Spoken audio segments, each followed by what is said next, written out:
All right, good evening, everybody. I'd like to start off tonight by asking you all a question. Who here likes to drink milk? All right, I see a few hands there.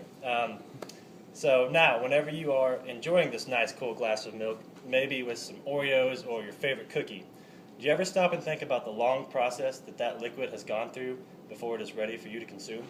Well, today I would like to give you all a little insight into the processing of milk and why it must go through such lengths before it is available to sell in the store.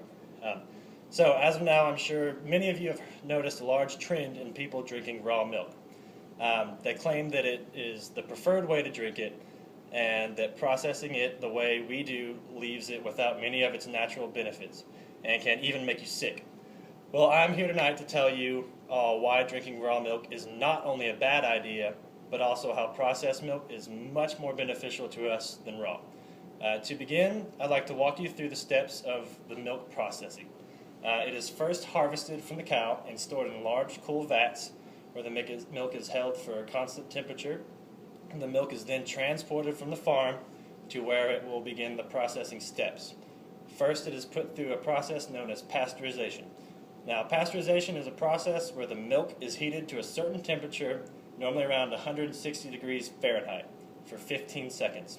Through this process, microorganisms in the milk are destroyed or inactivated. After this, the pasteurized milk is then homogenized. Homogenization is the process where fat globules present in the milk are broken up and evenly dispersed through the liquid. This keeps the milk from forming multiple layers of water and cream. This makes the milk more visually appealing and gives it a smoother texture.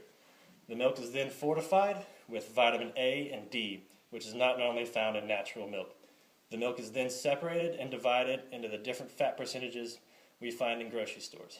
It is then bottled and shipped to the stores for consumer purchasing. In the process, we notice two key steps: pasteurization and fortification. In raw milk, these two steps are not used. Without pasteurization, many pathogenic organisms are allowed to grow in the milk and can possibly harm or kill consumers. One pathogen that has been found to be prevalent in raw milk is known as Listeria monocytogenes. This bacteria causes the foodborne disease listeriosis, which has a mortality rate of around 25%, according to research found in PMC article. When compared to the mortality rate of other foodborne diseases, this is very high.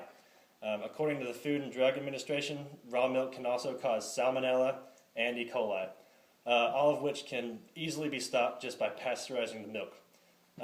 So the next important step in the process was fortification. By adding vitamin A and vitamin D to the milk, we take a product that is already rich in key nutrients and proteins and add two vitamins that are central to life and are quite low in most American diets. So as for now, wholesale manufacturers of raw milk is not legal in America, and using raw milk and other dairy products is also illegal. These regulations have been set by the FDA and are decided by research conducted by the CDC and other regulating bodies that all agree that raw milk is not safe for human consumption.